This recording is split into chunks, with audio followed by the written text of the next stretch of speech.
Okay, hello everyone. This is Koji. Well, I'm testing the grounds here. I thought I should just start, as this is a new moon, new beginnings, heading into uncharted waters, as we all do in this present time. Never know what's coming next. Except that astrology gives some kind of guidance, gives us an idea where things are going. So here we are, new moon, May 22nd, in Gemini, 204 exact. That's hexagram 20, which is contemplation. Great time to focus on everything, look at the whole picture, just sit back and relax and don't take it all too serious. It's all just a play, a divine play. As we know, nothing is really permanent. Everything passes, this whole situation we're in, and it is definitely the one in a lifetime chance to get to a better place, globally, collectively. So I thought, yes, I should have give you a quick update, as we're really right in the middle of it now. If you follow Q, then you know we're in week 3 here, ending of 10 weeks of intense changes. And astrology tells us that we're just, it's just getting interesting, more interesting even. It's been already all these many agendas playing simultaneously. So it is that hexagram 20, where the sun and the moon have met at the very early degrees of Gemini. I wish I could share the screen. I have to figure that still out. I hope that works on YouTube Live too, but I haven't been able to do that yet. So I will just give you a little bit of a breakdown of the big things I'm seeing here in the present astrological mandala, the energetic picture. So the big thing, yes, is the sun moon in hexagram 20, and that is opposing the earth in early Sagittarius, which is hexagram 34. And in the human design, these two gates make a direct channel from the throat center down to the solar plexus. So this is a time of powerful manifestation. When you put enough energy into it, when you just let it flow, then you can really make things happening. And this is the energy of the new moon, so it will be the energy of the next 4 weeks. This is helped by the lunar south node in hexagram 10, which links in to this, which is called the integration channels. These are the oldest channels in evolution. Plants and animals are defined by these channels. So whenever these are active, we are directly linked into the most basic structures of this 3-dimensional world we are in. Hexagram 10 is treading. So we have contemplation, 20, 34, which is power of the great, and 10, which is treading, linking into the self center in the middle, that little yellow diamond in the middle, which is where we consciously guide the ship where it's going. So this is a really powerful arrangement of this present moment. And actually that lasts for a few days. Sun and Earth are in that hexagram already for 2 days now. The Sun, and for another 3 to 4 days, still the Sun, the Moon just swiping through, but that doesn't make a difference. This energy will be active for the whole 6 days into next Wednesday or something. But again, this is just the foundation of this whole month, so which leads into the big solar eclipse of June 21st. If you have followed my posts, you know that is a milestone because it's right at 0 degree Cancer, 0 degree, I guess 15 or something, really, really close to the solstice point. The solstice and the equinox points are the 4 anchors of the zodiac into the collective grid, if you want. So whenever these points are activated, then these energies flowing into these places will be expressing themselves in a very collective way, so everybody will feel it. So when an eclipse is right at summer solstice point, last time this happened was in June 2001, and we know what happened after. The world changed, the bottom fell out of our world. Now, I don't say this will happen, not at all. It always depends on the overall energies, and this time the energies point toward what we all know as the big awakening. It will be a monumental shift coming in the next few months. We're just starting to get into deeper waters, as I said it in my last update. So what really is a great way to look at the chart is the solar chart, where you put the sun and the moon, or particularly the sun in the first house. That's seen from your angle here. That would be on the left at the horizon.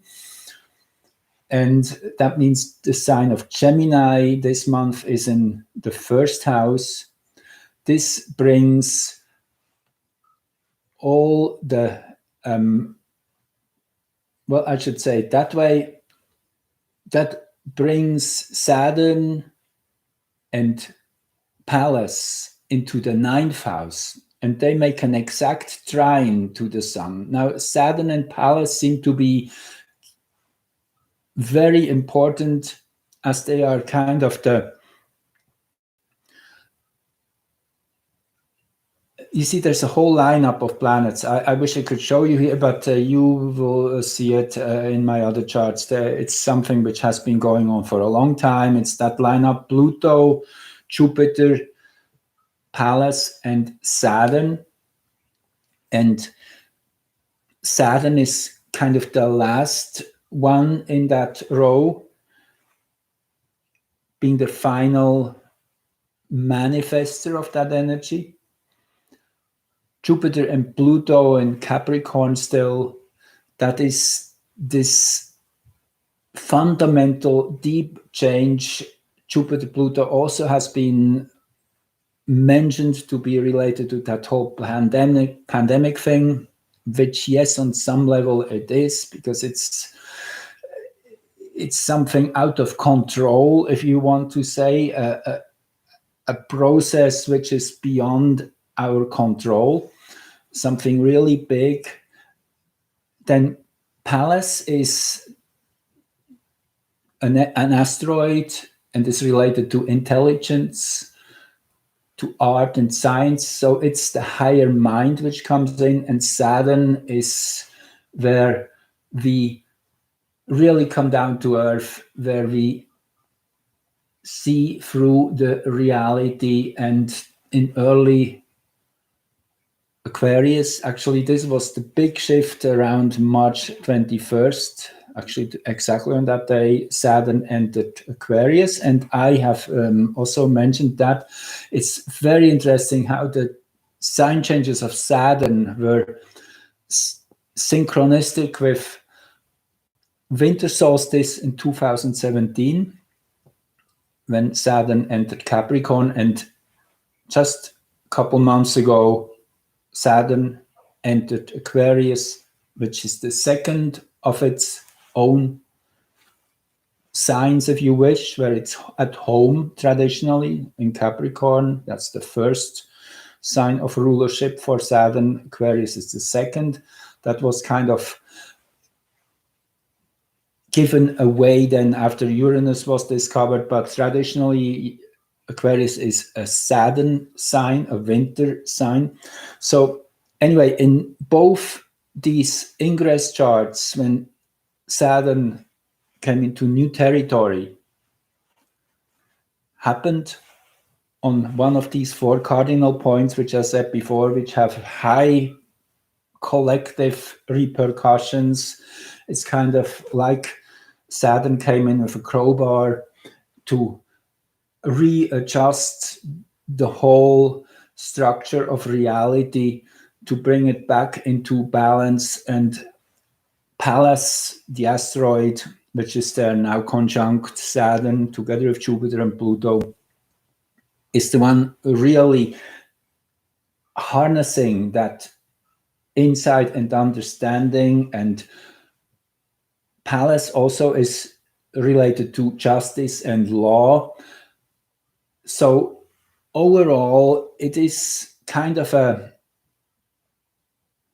new paradigm we see here being born.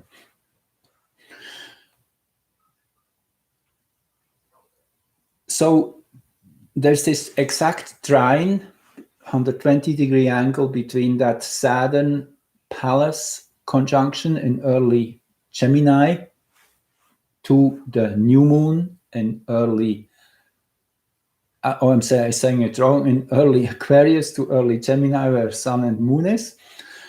So this is a harmonious aspect, and it shows that all that Gemini energy, which now is just getting out of bounds, you could say, it's with this new moon,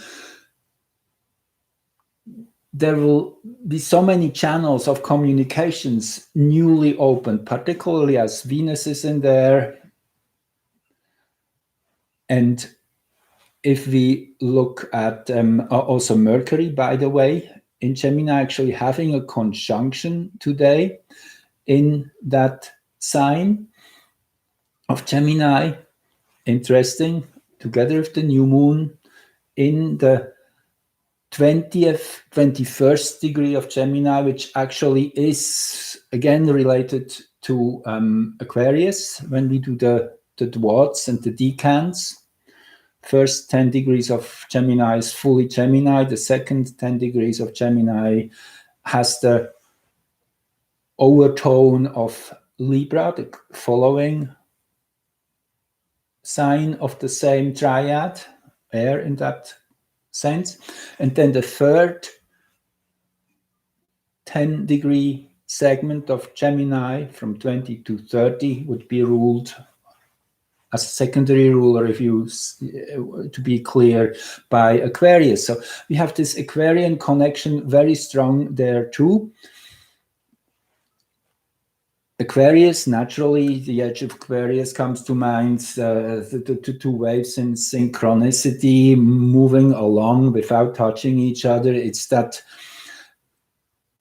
realm of pure frequency we're getting into, which is a transformation from the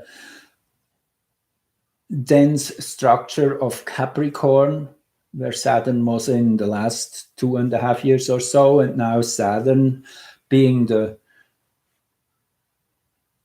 ruler of karma, the guardian of the thresholds, the Lord of the Rings. Saturn is of prime importance for our three-dimensional world. Also, Saturn resonates in a very similar frequency as the moon. You will be probably surprised to hear that, but the moon takes 29 days to once rotate around Earth, and Saturn takes 29 years. So there's this frequency there too.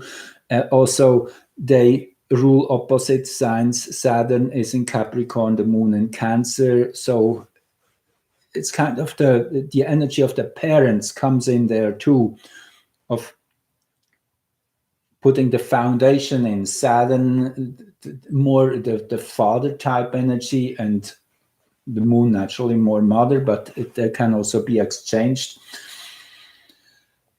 So yes, this Aquarian energy is definitely amplified this month, highly amplified. And then the Gemini energy, as I said, the North Node is now in Gemini since May 5th. That's barely 2 weeks now. And the North Node, I mean, the nodes of the moon, they go backwards through the signs. So it entered at the 30th degree of Gemini, coming from Cancer. For the next 18 or to 20 months, Gemini will be the main focus of evolution.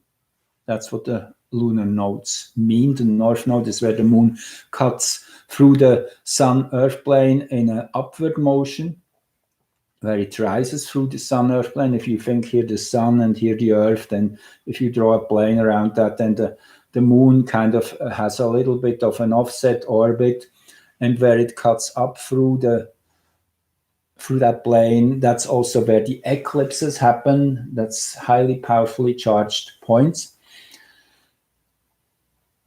So with the lunar North Node in Gemini, the evolutionary focus is to bring higher truths, if you want, that the Sagittarian energy of philosophical insight, bring it down to earth, explain it in simple words. It's about the understanding of our lives, communication, sharing. So education comes in as a big word. Naturally, all the media channels are ruled by Gemini, so this will be an interesting side note here, as more and more people wake up to how the media have been manipulated. Q just posted a couple days ago these documents which clearly say the media and the clergy have been used for CIA purposes since decades. So, I mean, if you start scratching a little bit the surface and just adding one and one, you will see that. I mean, it's obvious. To anybody who has done a little research, all these things fall in place. And now we see so many supporting facts and evidence all over, everywhere. And one has to be really blind to still overlook it. So overall, it seems really this Gemini energy is what we need at our present times to wake up, to really come to our senses, to put one and one together and get our ears cleared to be able to see and listen, to clear our senses. That's another aspect of Gemini, the whole perception of reality. And again, I mean, Gemini is a dual sign. It's the last sign of the spring triad, starting with Aries, being the initiator of life, in that sense of the new natural year. Then Taurus, where the roots are really going deep, where the leaves start growing and multiplying. And then in Gemini comes the flower, everything is kind of coming to a completion. So I guess I gave you a quick insight here. I don't want to keep you for too long.